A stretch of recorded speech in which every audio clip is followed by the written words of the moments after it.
On va parler évidemment d'un sujet beaucoup plus lourd et beaucoup plus chargé. C'est évidemment cette attaque terrible à la Nouvelle-Orléans qui s'est produite lors de cette soirée du Nouvel An macabre. Au moins 15 personnes sont mortes dans cette attaque qui a frappé le quartier touristique français lors de la nuit du Nouvel An. Le FBI cherche d'éventuels complices au principal suspect, Shamsuddin Jabbar. Un appel à témoins a été lancé à toute personne disposant d'informations, de photos ou de vidéos. Alors, pour commencer, Régis Le Sommier, quelles sont les dernières informations dont nous disposons pour le moment concernant cette attaque ? Écoutez, ce qu'on sait, c'est que le processus, le mode opératoire, donc de prendre une voiture et de foncer dans la foule, a une nouvelle fois, a été utilisé dans une ville, j'ai envie de dire, la Nouvelle-Orléans, à laquelle, a priori, on s'attend pas à ce qu'il y ait d'attentats à la Nouvelle-Orléans. Enfin, il peut y avoir des attentats, il y en a déjà eu des attentats revendiqués par l'État islamique à Orlando, en Californie, à San Bernardino et autres. Mais celui-là en particulier, la ville de la Nouvelle-Orléans, moi j'y ai passé beaucoup de temps à l'époque de l'ouragan Katrina. C'est une ville qui est plus caraïbéenne d'ailleurs qu'américaine. C'est pas la ville de l'ordre, c'est pas Las Vegas, c'est pas, même si, donc on sait qu'il y a eu aussi un autre attentat. Donc ce qu'on sait, c'est que en effet, c'est un individu qui s'est radicalisé, mais qui a un profil vraiment particulier, parce que vous savez, quand on parle de djihadisme, on dit souvent il y a on brandit le terme de taqiyya, qui est la dissimulation, qui est un concept à la base chiite à la base et qui a été repris par les takfiris, les radicaux sunnites, c'est-à-dire l'idée de s'intégrer dans une société pour, à un moment de cette société, frapper, de se dissimuler, en fait. Et là, on a un profil quand même assez étonnant, parce que c'est pas la première fois qu'il y a des militaires américains radicalisés qui frappent. Il y avait eu à Fort Hood, au Texas, déjà il y a quelques années, également un militaire, mais qui avait tué d'autres militaires qui s'étaient radicalisés.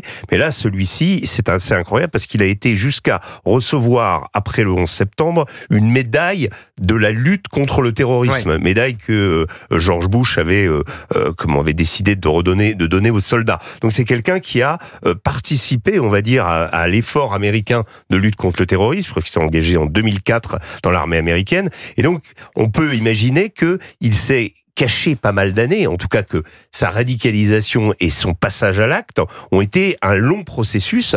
Et là, moi, ça m'a rappelé quelque chose. Donc ça veut dire quoi ? Ça veut dire qu'il y a eu dissimulation pendant toutes ces années, donc d'où la taqiyya, puisque c'est comme ça qu'on... Voilà, ou est-ce qu'il y a eu un moment donné où il a tout simplement basculé, finalement ? Alors, il y a toujours le moment où on bascule. Les djihadistes interviewés à Guantanamo expliquent qu'il y a un moment, il y a un homme, il y a quelqu'un qui vient dans leur vie, qui leur amène cette radicalité, ou c'est-à-dire que, en fait, c'est une rencontre souvent qui fait que ça les met sur la voie du djihad. Donc c'est comme ça qu'il l'explique. Mais lui, il y a forcément un moment de bascule, et ensuite un moment de passage à l'acte, mais il peut se passer plusieurs années. Moi, ça m'a rappelé, je terminerai là-dessus, les attentats du 11 septembre, tout simplement. Un de ceux qui avaient pris les commandes d'un des avions, qui était d'origine saoudienne, s'était intégré pendant pratiquement 2 ans dans la société américaine, avait même mis ses enfants à l'école, donc avait mis sa famille. Quand sa famille est repartie en Arabie Saoudite à l'époque, il avait fait une fête pour dire au revoir, etc., avant de passer à l'acte. Donc c'est quelqu'un qui avait complètement intégré les rouages de la société américaine, et là, on est face à une forme de dissimulation encore plus importante, puisqu'on est dans le cadre de l'armée américaine, dont on sait qu'elle a quand même lutté depuis le 11 septembre sur pas mal de fronts, dans pas mal d'endroits dans le monde, à la fois contre Al-Qaïda, contre Daesh, et donc il est possible aussi que ce personnage se soit radicalisé, peut-être parce qu'il a été amené à conduire des opérations, on ne le sait pas encore, sur des fronts irakiens ou afghans, tout simplement. On ne sait pas encore s'il s'est radicalisé avant avoir servi les États-Unis ou après. Ou après, parce qu'il a quand même une période de l'année dans l'armée de plus, je crois qu'on n'est pas loin de 10 ans. Donc c'est quand même intéressant de voir ça. Alors après, maintenant, vous me demandiez de savoir, la question c'est vraiment de savoir si il y a un lien entre cet attentat de la Nouvelle-Orléans et l'attentat l'explosion à Las Vegas, puisque selon les premières informations qu'on a, tout ça est encore hypothétique, hein, mais c'est les deux individus auraient eu un passage, un moment dans la même unité, sur la même base, dans le Colorado. Donc ça déjà, donc on sait que les deux véhicules ont été loués sur la même application de location de voitures. Absolument. Donc déjà, ça rajoute effectivement des éléments. On est avec Claude Moniquet, qui est spécialiste des questions de renseignement et terrorisme. Bonjour Claude, merci d'être en direct avec nous sur Europe 1. Et puis vous, bien sûr, vous nous appelez si vous souhaitiez réagir, bien sûr, à cette attaque terrible au 01 80 20 39 21, le standard d'Europe 1 pour passer avec nous à l'antenne. Claude Moniquet, merci donc d'être en direct avec nous. On le disait, on a retrouvé le drapeau de l'État islamique dans le pick-up du terroriste de cette attaque de la Nouvelle-Orléans. Le message semble désormais clair, Claude Moniquet. Hein. Oui, bonsoir Michael. Effectivement, le message est clair. Il est d'autant plus clair que d'une part, il y avait ce drapeau accroché au pick-up et d'autre part, il y a eu dans les heures qui précédaient, au minimum dans les heures qui précédait le passage à l'acte, il y a eu la publication de vidéos sur des comptes sociaux dans lesquels l'individu qui a mené l'attaque se revendiquait de l'État islamique et apportait son appui à l'État islamique. En revanche, je ne veux pas contredire Régis pour le plaisir de le contredire, mais je crois pas dans ce cas précis, je ne crois pas à l'attaque IA sur plusieurs années. Pour quelle raison ? Il me semble qu'on est plus... Mais il me semble, quand on examine ce qu'on sait pour le moment, sous toute réserve, quand on examine la vie de cet individu, on a quelqu'un de très équilibré pendant très longtemps, qui s'engage dans l'armée, qui y passe 8 ans, qui termine avec le grade de sergent-chef, qui effectivement est décoré, mais c'est une décoration automatique, parce qu'il avait été déployé sur un théâtre de combat en Afghanistan, et tous les participants recevaient cette médaille de lutte contre le terrorisme, à peu près automatiquement. Et puis qui s'installe dans le privé, il fait une licence d'informatique à l'université, il crée un business dans la gestion immobilière, et à un moment donné sa vie bascule parce qu'il a 2 divorces, et le deuxième divorce le ruine, d'après ce qu'il dit. Il se trouve, d'ailleurs quand on voit les images qu'il avait publiées il y a quelques années quand il était encore en activité professionnelle et où on a un homme posé, bien habillé, dans un beau bureau, et l'endroit qui a été où il résidait, qui a été perquisitionné par la police dans la nuit qui a suivi l'attentat. C'était un espèce de mobil-home qu'on en voit beaucoup dans le sud, des États-Unis, dans un espèce de bidonville assez sordide, dégringolé. Et je pense que ce qui s'est passé, c'est qu'il y a eu ce décrochage dans cette privée qui l'a affaibli et qui l'a rendu susceptible de se faire recruter. Ce sont des choses que les recruteurs terroristes exploitent très bien. Et je pense que c'est ça qui s'est passé. Et qu'effectivement, après, il y a peut-être eu Takia, mais pendant 1 an ou 2, pas sur une longue durée. Dans ce cas précis, j'ai l'impression que les indicatifs qu'on a à l'heure actuelle, sous réserve de l'enquête, ne vont pas dans ce sens-là. Claude Moniquet, vous restez bien sûr avec nous. Je voudrais qu'on accueille également Philippe Karsinti, qui est porte-parole de MAGA France et porte-parole du Parti républicain en France. Bonjour Monsieur Karsinti, merci d'être en direct avec nous sur Europe 1. Donald Trump, qui sera de retour à la Maison-Blanche dans moins de 3 semaines, a bien sûr réagi à cette attaque de la Nouvelle-Orléans. Qu'a-t-il dit précisément Donald Trump, Monsieur Karsinti ? Écoutez, il a mis en cause dès le départ l'infiltration d'agents étrangers par la frontière sud des États-Unis. En fait, il lui a été reproché d'avoir parlé trop vite, mais ce qu'il faut bien comprendre, c'est que l'attitude de Joe Biden, qui a laissé rentrer 15 millions de clandestins pendant les 4 années de son mandat, a totalement submergé les services américains. Ce qui fait qu'au lieu d'avoir à pouvoir gérer des cas particuliers, comme vient de l'expliquer Claude Moniquet, ils ont été obligés de gérer tout un tas des millions de gens de tous les côtés sur les États-Unis. Donc ça, c'est le premier élément. D'un autre côté, il y a donc les complices du terroriste qui a été abattu hier, qui n'ont pas encore été identifiés. Et donc, peut-être parlait-il de cela. Mais ce qui est certain, c'est que dès qu'il a parlé de ça, moi, je me souviens, j'étais chez vos confrères, d'ailleurs chez vous, mais avant, j'étais aussi chez vos confrères de CNews. Et j'expliquais dès le départ qu'on avait des pistes très sérieuses sur le fait que c'était donc lié à des mouvements islamistes. À l'époque, ça n'était pas encore révélé au grand public, mais ce qui revenait des États-Unis en direct, c'était que les États-Unis, les personnes informées de l'enquête dès le départ avaient bien identifié le drapeau de l'État islamique. Ça veut dire que ce drame, enfin si on comprend ce que dit Donald Trump, ce drame aurait pu être évité. C'est un peu ce que dit le nouveau président des États-Unis. Écoutez, tout aurait pu être évité. Il y a un problème de renseignement, puisque ça n'est pas, comme on dit à chaque fois, un loup solitaire. Non, c'est toujours, il y a toujours une sorte de logistique et il y a une équipe, donc il y a un problème au niveau du renseignement.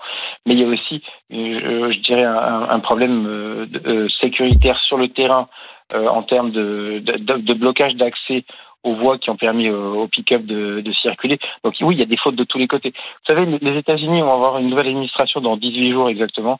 Je peux vous dire qu'on compte les jours et le futur directeur du FBI, Kash Patel, va vraiment avoir un vrai travail à faire. Je sais que je ne suis pas d'accord avec, Claude n'est pas d'accord avec ce que je pense actuellement de l'attitude du FBI sur cette opération-là, mais de ce que j'ai parlé encore aujourd'hui aux États-Unis, je crois qu'il y a une vraie, il y a un vrai problème sur l'attitude du FBI dans cette opération du côté de l'administration à venir Trump. Ils se posent vraiment des questions de savoir pourquoi il y a eu autant de ratés. Donc on verra, mais en tout cas, de toute façon, tous les attentats ne peuvent pas être évités, mais il faut mettre toutes les chances de son côté, et pour cela, il faut vraiment avoir une administration forte, et l'intérêt de l'administration Trump, c'est qu'elle luttera de tous les côtés au niveau du terrorisme islamique, c'est-à-dire du côté tant sunnite, c'est-à-dire l'État islamique, Al-Qaïda, que chiite, l'Iran. N'oubliez pas qu'on vient de subir au Proche-Orient 15 mois de lutte contre le terrorisme du Hamas et du Hezbollah par Israël. Et là, maintenant, le fait que l'administration américaine soit vraiment du côté d'Israël dans cette lutte contre le terrorisme va vraiment renforcer la lutte contre le terrorisme islamique dans le monde entier. Ce qui est sûr, c'est que ces attaques montrent encore une fois qu'on vit dans un monde totalement affolant pour nous, pour nos enfants. Vous imaginez quand même qu'on vit dans un monde dans lequel on prend un risque aujourd'hui quand on se rassemble dans une foule pour faire la fête, pour célébrer le Nouvel An. On est avec Patricia également qui est en ligne avec nous. Bonjour Patricia, vous êtes auditrice d'Europe 1 à Washington aux États-Unis, c'est bien ça ? Oui, c'est cela, dans la région de Washington. Bonjour à tous. Dans la région et de Washington. Bonne année. Merci. Bonne année à vous. Si effectivement elle ne démarre pas de la meilleure des façons, évidemment, pour les concitoyens américains. Patricia, vous êtes française, vous êtes installée aux États-Unis ? Je suis franco-américaine, j'ai les deux nationalités. Oui, D'accord. Je suis installée aux États-Unis depuis, ça va faire 33 ans la semaine prochaine. D'accord. Et bien intégrée à la société américaine, naturellement. Et je voyage régulièrement entre les deux pays, la France et les États-Unis. Je suis revenue hier de la France. Et heureusement, j'avais pas... Vous avez passé les fêtes de fin d'année en France ? Oui, j'ai passé les fêtes de fin d'année avec ma famille, avec mes parents que j'embrasse. J'embrasse. Je suis sûre qu'ils écoutent là. Enfin, je sais pas. Ils écoutent beaucoup Europe 1. Et ce que j'avais envie de dire, c'est que ça devient de plus en plus difficile de voyager parce qu'on se pose toujours la question, qu'est-ce qui va se passer ? Après, il y a vraiment eu un changement de donne après le 11 septembre. Et heureusement, en général, je suis très au fait de l'actualité. Et comme il s'est trouvé que je prenais l'avion hier, donc j'ai pas vraiment regardé les infos. Et j'ai voyagé sur toute la durée du vol sans avoir aucune idée de ce qui s'était passé. C'est seulement quand j'ai atterri que j'ai pris connaissance de ce qui s'était passé à la Nouvelle-Orléans. J'ai une connexion avec la Nouvelle-Orléans parce qu'un de mes fils étudie à Bâton Rouge, qui est une grande ville de la Louisiane, juste à 1 heure à peu près de la Nouvelle-Orléans. Et donc on y a été, on connaît bien la ville, qui est une ville magnifique. Et là, je voudrais m'inscrire un tout petit peu en porte-à-faux avec ce qu'avait dit votre premier intervenant. C'est qu'il n'y a pas, a priori, la Nouvelle-Orléans, c'était pas une ville qui était censée être une proie du terrorisme. C'est en fin de compte, j'avais envie de dire d'abord... Oui, exactement. J'avais envie de dire... c'est pas une question de cible, c'est une question presque d'opportunité. Et il se trouve que la Nouvelle-Orléans offre énormément d'opportunités à quelqu'un qui veut faire un maximum de dégâts. Pour quelle raison, Patricia? Intenter. Pardon? Pour quelle raison, Patricia, selon vous? Parce que c'est une ville, quand on connaît le Carré français, et on y a été, en fin de compte, on a même loué un appartement là-bas pendant quelques jours. C'est une ville où c'est pas très facile d'éviter un problème comme un problème, c'est même pas un problème, un massacre comme ce qui s'est passé hier.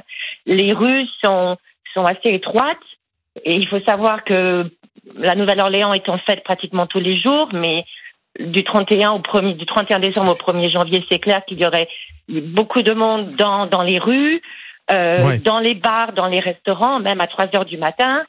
Et ce sont des rues étroites. Les gens n'ont pas l'habitude de regarder autour d'eux. Après, ils sont sur les trottoirs, ils marchent dans la rue, ils font la fête. Patricia, c'est un schéma qu'on retrouve dans plein de villes du monde. Hein. Ah oui, en Allemagne, il n'y a pas très longtemps. Dans plein de villes du monde. Et Patricia, je reprends aussi ce que vous disiez, lorsque vous disiez qu'on a peur de voyager depuis le 11 septembre, vous avez raison. Depuis le 11 septembre 2001, on a peur de voyager, sauf qu'aujourd'hui, on n'a pas seulement peur de voyager. Aujourd'hui, on a aussi peur de fêter, de célébrer des moments de joie en public, dans des fêtes. On a peur aussi d'aller assister à des concerts. Je veux dire que le risque, aujourd'hui, il est partout, Patricia. C'est ça qui est malheureusement terrible. Le risque est partout. Absolument, ça a vraiment atteint, ça porte atteinte à notre culture, à notre façon de vivre. On ne peut pas rester caché. Alors il y a l'esprit américain qui dit on va continuer à vivre, on va continuer à travailler, on va continuer à dépenser de l'argent. Ça c'était ce qui était dit après le 11 septembre. Oui, c'est vrai, mais c'est simplement qu'on regarde quand même autour de nous. Et l'autre chose que je voulais vraiment évoquer, c'est que, alors Trump, on est d'accord, on n'est pas d'accord. C'est sûr que du côté sécuritaire, il va mettre pas mal de moyens en place. Et c'est bien, je crois qu'on peut pas dire le contraire. Le problème, c'est avec ça, il va y avoir tout un sentiment de la part d'une certaine partie de la population. Ça va être est-ce qu'il va y avoir un sursaut d'islamophobie? Il y en a de plus en plus. Est-ce qu'on va regarder, est-ce qu'on va pointer du doigt certaines personnes? Comment faire? Ce criminel, en l'occurrence, il est né au Texas, il était bien intégré, il n'était pas intégré, il est né au Texas, donc c'est pas une question d'intégration. Ouais. Il était dans la société. Donc vous avez peur, qu'est-ce que vous avez peur exactement par rapport à l'arrivée de Donald Trump? Qu'est-ce qui vous fait peur exactement, Patricia? Vous savez, moi je suis dans l'État du Maryland, qui est un État qui est plutôt même très très démocrate. Je vous cacherai pas que j'ai voté pour Kamala Harris. Et ce qui me fait peur, c'est que il est vraiment aux extrêmes dans ses propos, dans ses faits et gestes, et que il y a énormément de gens. Alors lui, j'espère qu'il sera bien entouré au niveau de ses conseillers. J'espère qu'il aura des personnes. Vous avez peur que ça génère vous avez peur que ça génère des tensions en fait supplémentaires. Oui, c'est exactement ça. J'ai vraiment peur de ça. On va poser la question à Philippe Carcenti. On va le laisser répondre, Patricia. Elles sont dans la société actuellement. Nos sociétés occidentales sont attaquées par l'islam radical, particulièrement armées ou à cause des frères musulmans, de la présence des frères musulmans qui ont totalement infiltré toutes nos sociétés. Vous savez, moi je passe beaucoup de temps dans les pays arabes et notamment j'étais récemment encore aux Émirats arabes unis.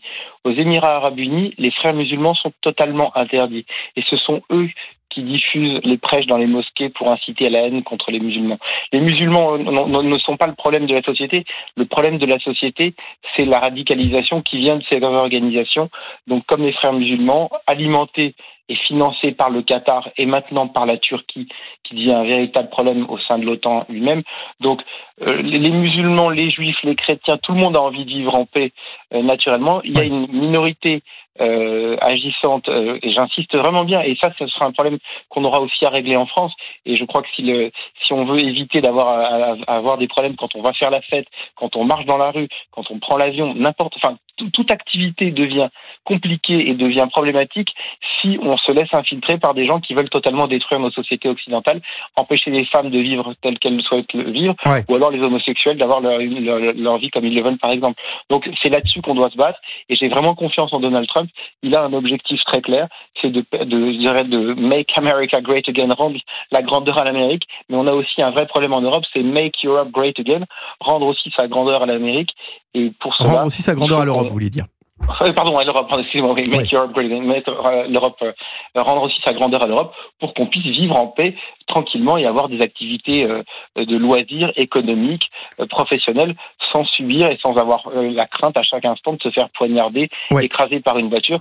Et n'oubliez pas que... Et là-dessus, vous avez raison.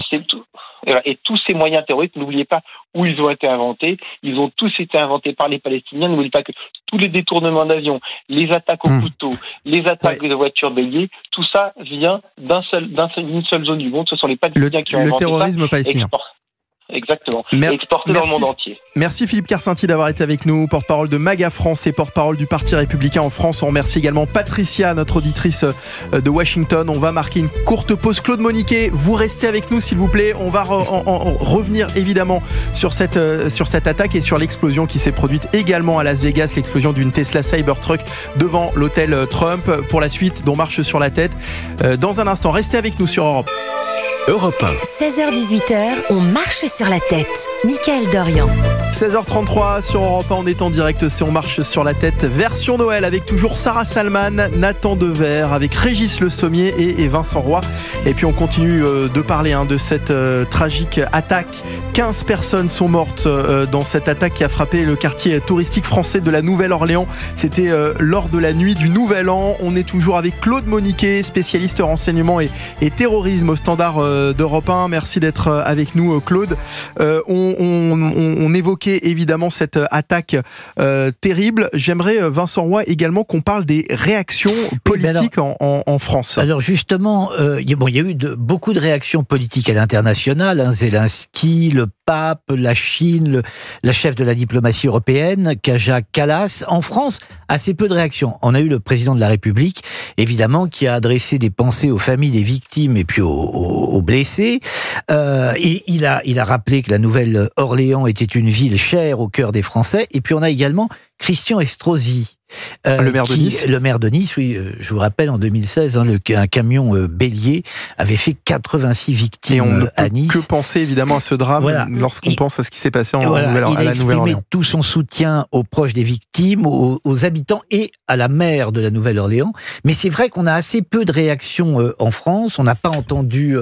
Monsieur Mélenchon s'exprimer, on n'a pas entendu Monsieur Faure, on n'a pas entendu Madame Le Pen, ou alors ça a échappé à mes radars, mais je me suis renseigné et on a pour l'heure peu de déclarations. Alors peut-être que tous ces gens sont prudents, attendent d'en savoir davantage, mais je ne doute pas qu'à un moment ou à un autre, ils vont se manifester pour dénoncer cet attentat. Je le crois, en tous les cas, je veux le croire. Alors il y a cette explosion ensuite qui interroge. Un véhicule Tesla Cybertruck a explosé devant l'hôtel Trump de Las Vegas hier. Selon plusieurs médias américains, le conducteur impliqué et tué dans l'explosion du véhicule était âgé de 37 ans et résidait à Colorado Springs. Les autorités cherchent à savoir s'il y a un lien avec l'attaque à la Nouvelle-Orléans. Vous en pensez quoi, vous, Claude Moniquet ?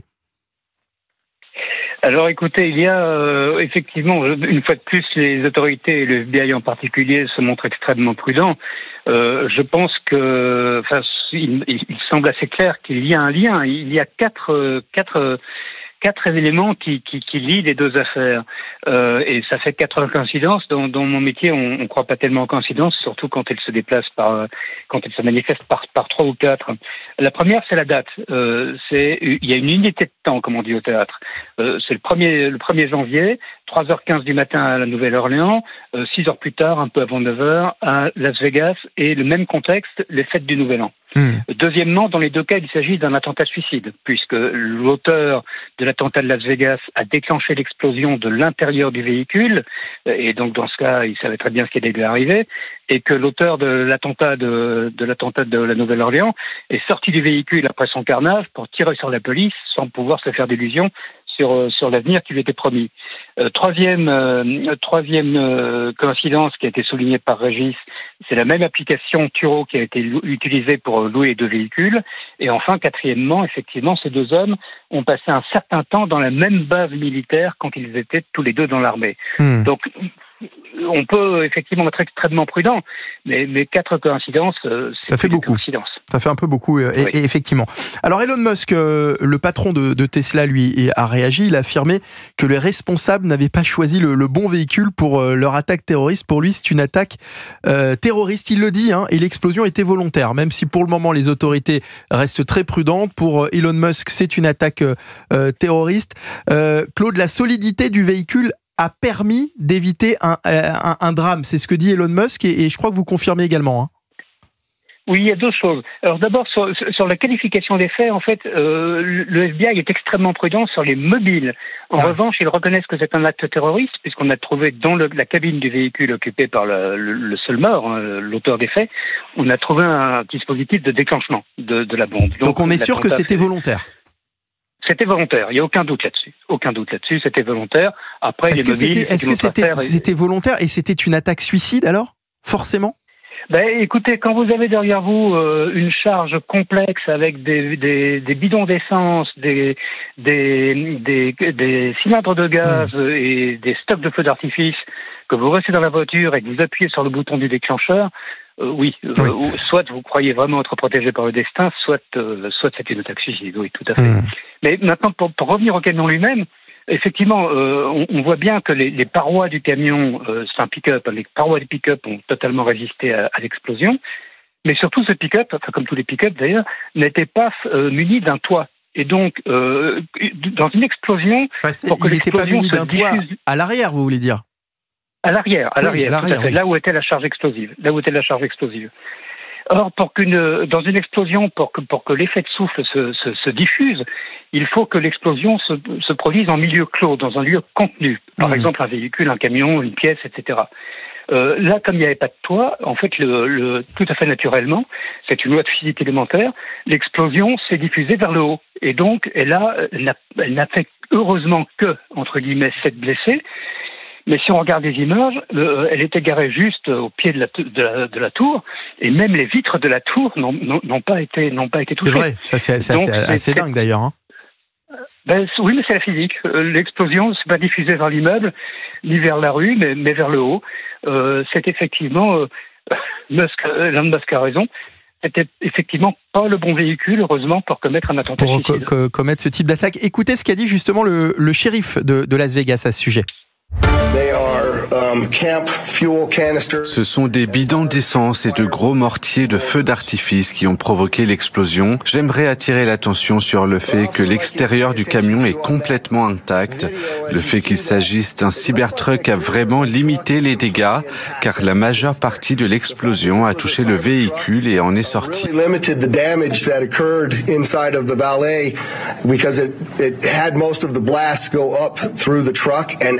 Les portes vitrées de l'hôtel Trump n'ont même pas été touchées par l'explosion.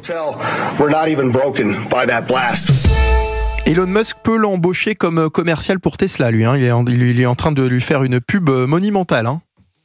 Claude Moniquet. C'est une bonne pub, effectivement, pour les véhicules Tesla, oui. Effectivement, là, pour le coup... Je pense pas que c'était le but de l'auteur des faits, mais c'est une bonne pub pour Tesla. Ouais.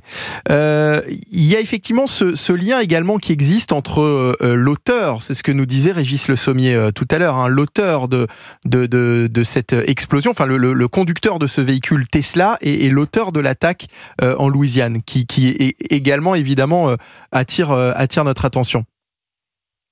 Oui, ils ont donc été dans l'armée américaine tous les deux. Il y a une dizaine d'années de différence entre les deux. L'auteur à Las Vegas a 32 ans, si je me souviens bien, et celui de New Orleans a 42 ans. Mais ils ont été à un certain moment dans la même base militaire pendant leur service. On n'a pas beaucoup plus d'informations. Et en particulier, pour le moment, on commence à avoir des éléments de profil, entre autres sur la radicalisation de l'homme de Las Vegas. Mais rien sur l'homme de... Vous voulez dire, on a des éléments sur l'homme de Las Vegas. Rien encore sur la personne, le conducteur de Las Vegas. Non. Régis Le Sommier. Et là, c'est assez intéressant quand même. Enfin, ce sera intéressant de savoir s'il était converti, s'il était radicalisé, etc. Mais pour le moment, ça n'apparaît pas dans les déclarations officielles. Un dernier mot, Régis, sur ce sujet. Non, il y a des rumeurs, en fait, effectivement, mais tout ça est à prendre, comme le dit Claude, avec d'extrême précaution, mais sur l'auteur de l'attentat de Las Vegas, comme quoi ce serait un vétéran ancien des forces spéciales, donc ça donnerait un degré en plus intrigant sur si c'est ce personnage, si c'est confirmé.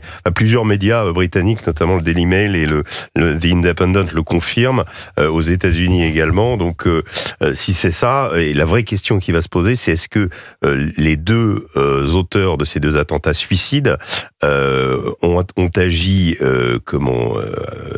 ont préparé leur coup, ont préparé leur acte ensemble, comment ont-ils été en contact, enfin bref, tout ça ouvre beaucoup de pistes. La présence sur la même base militaire fait que il y a un lien peut-être qui existait depuis cette époque, donc tout ça va être, il va donner lieu sans doute à une enquête extrêmement poussée pour savoir quels ont été les motifs et s'il y avait vraiment l'idée de coordonner deux attentats au même moment aux États-Unis sur le sol américain. Vincent Roy. Oui, il y a une chose qui me paraît fondamentale à ce stade, mais je peux me faire corriger sur cette question, mais il me semble qu'il y a quelques années, les attentats, de manière générale, la menace était une menace qui était exogène dans 80% des cas. Voici que maintenant, elle est devenue endogène. Ce qui est vrai pour les États-Unis est vrai pour nous. Je pense notamment à Mohamed Merah. Et là, vous voyez, vous avez deux citoyens américains qui ont fait leur place, si j'ose dire, dans la société américaine, et ô combien, puisque l'un était a passé plus de 10 ans dans l'armée, l'autre est un béret vert, enfin dans les forces spéciales. C'est dire que combien maintenant cette menace exogène est sinon remplacée, à tout le moins occultée par une menace endogène. Nathan Devers. Oui, je suis d'accord avec Vincent. On peut dire aussi autrement les choses, c'est que on a pu combattre militairement des organisations islamistes, terroristes. On a pu faire tomber, sinon éradiquer, du moins faire tomber l'État islamique, en tout cas supprimer sa dimension d'État, entre guillemets, ou de proto-État. Mais on peut pas tuer une idéologie. Et que malheureusement, tragiquement, l'islamisme aujourd'hui continue partout où il s'implante, d'exister en tant qu'idéologie. Et que de la même manière que après avoir décapité Al-Qaïda, on n'a pas réussi à tuer les idées de Ben Laden, qu'elles ont pu renaître autrement à travers l'émergence de l'État islamique, eh bien, de même, on ne peut pas aujourd'hui tuer le virus fasciste. Ce que vous êtes en train de dire, Nathan, finalement, c'est que la guerre aujourd'hui que mène l'Occident contre le terrorisme ne porte pas réellement ses fruits. C'est un peu ce qu'on comprend, en fait, quand vous dites ça. Il me semble qu'il y a deux guerres. Il y a une guerre militaire, où il y a une guerre des services de renseignement, il y a une guerre de prévention, d'arrestation, de justice, de répression des islamistes, c'est pour ceux qui agissent chez nous, et puis de les frapper militairement là où ils ont leur fief. Et puis il y a surtout une guerre latente, souterraine, mais qui est une guerre idéologique, qui est une guerre philosophique, qui est une guerre politique, qui s'engage dans les pays, dans beaucoup d'ailleurs de pays arabes ou musulmans. Tout à l'heure, Philippe Carsanti parlait des Émirats arabes unis. On pourrait citer l'exemple de l'Égypte, on pourrait citer l'exemple du Maroc, on pourrait citer l'exemple en fait de beaucoup d'autres pays où vous avez dans ces pays-là des forces politiques qui se réclament aussi de l'islam, mais d'une autre lecture de l'islam, d'une lecture où l'islam est compatible avec la tolérance, avec le respect des autres, et puis avec le respect des autres religions, lutte précisément contre l'islamisme. Et sur ce terrain-là, cette guerre-là, pour le moment, elle est perdue par l'Occident, parce que en réalité, la volonté de semer la terreur, j'ai envie de dire, en Occident, que ce soit en France, que ce soit dans ces pays-là, aux États-Unis aujourd'hui, eh ben, je suis désolé, mais c'est plutôt réussi. Al-Qaïda, que ce soit Al-Qaïda, les deux dimensions principales de la terreur d'origine islamiste, que ce soit Al-Qaïda ou l'État islamique, n'ont jamais été aussi efficaces que quand ils possédaient des sanctuaires. C'est-à-dire, ça a été l'Afghanistan pour Al-Qaïda et ça a été la zone syro-irakienne pour Daesh. À partir de ce moment-là, ils ont plus projeté des attentats, et il y a eu l'autre type d'attentats qu'on constate aujourd'hui, c'est-à-dire des attentats perpétrés par des gens à l'intérieur l'intérieur des pays. Mais là, aujourd'hui, il faut quand même reconnaître qu'au niveau international, on a quand même reculé dans cette lutte. L'Afghanistan est aujourd'hui contrôlé par les talibans. On a rendu les clés aux talibans après les avoir chassés 20 ans avant pour des raisons de présence d'Al-Qaïda. C'est la présence d'Al-Qaïda qui a fait qu'on est intervenu en Afghanistan. Et aujourd'hui, je suis désolé, mais ce qui est en train de se passer en Syrie est loin d'être parfaitement rassurant avec les nouvelles autorités, avec toute la nébuleuse de groupes qui existent dans la suite d'HTS, qui aujourd'hui est au pouvoir à Damas, qui fait effectivement, Jolani est un ancien d'Al-Qaïda, un ancien de l'État islamique. Aujourd'hui, il met une cravate, mais rien ne dit que derrière ne va pas se créer à nouveau, beaucoup plus proche de chez nous cette fois, un nouveau sanctuaire, ou en tout cas un nouvel endroit. Et d'ailleurs, Daesh a refait parler de lui à nouveau en Syrie, c'est-à-dire dans une version plus militaire et moins terroriste. Et aujourd'hui, je trouve ça très, très inquiétant de constater que finalement, on progresse dans certains pays. Vous parliez des Émirats Arabes Unis. Effectivement, ça fait très longtemps que les Émirats Arabes Unis alertent, font la chasse aux frères musulmans et alertent l'Occident en disant on vous avait prévenu. Moi, je lisais un journaliste justement émirati qui expliquait, qui disait aux États-Unis là après cet attentat, qui disait mais vous les avez accueillis chez vous. Nous les avons chassés. On vous avait prévenu. Et les Saoudiens également sur l'attentat de Magdebourg avaient prévenu les autorités allemandes que ce type était susceptible de passer à l'acte. Donc on a des pays arabes qui viennent nous dire attention, vous êtes permissif et ça va continuer à se produire chez vous. C'est ça, ça veut dire, c'est ce qui explique que la menace aujourd'hui elle est aussi importante parce qu'il y a aussi beaucoup d'attentats qui sont déjoués. On peut aussi bien le sûr, rappeler. il y en a énormément. Donc ça veut dire que parce qu'il y a eu un menace... progrès des services de renseignement. Bien sûr, les services de renseignement quadrillent. Aujourd'hui, ils voient tout ce qui se passe dans le monde cyber. Ça veut dire que la menace, elle est réelle. Mais la menace, elle est réelle et on ne peut jamais empêcher quelqu'un de passer à l'acte. Et c'est ça, c'est le stade ultime finalement de l'attentat low cost. On peut jamais empêcher quelqu'un de passer à l'acte si lui, il a la volonté de le faire sans communiquer. Et c'est ça le problème. On va remercier Claude Moniquet d'avoir été avec nous, spécialiste renseignement et terrorisme. Merci Claude. Merci Mickaël.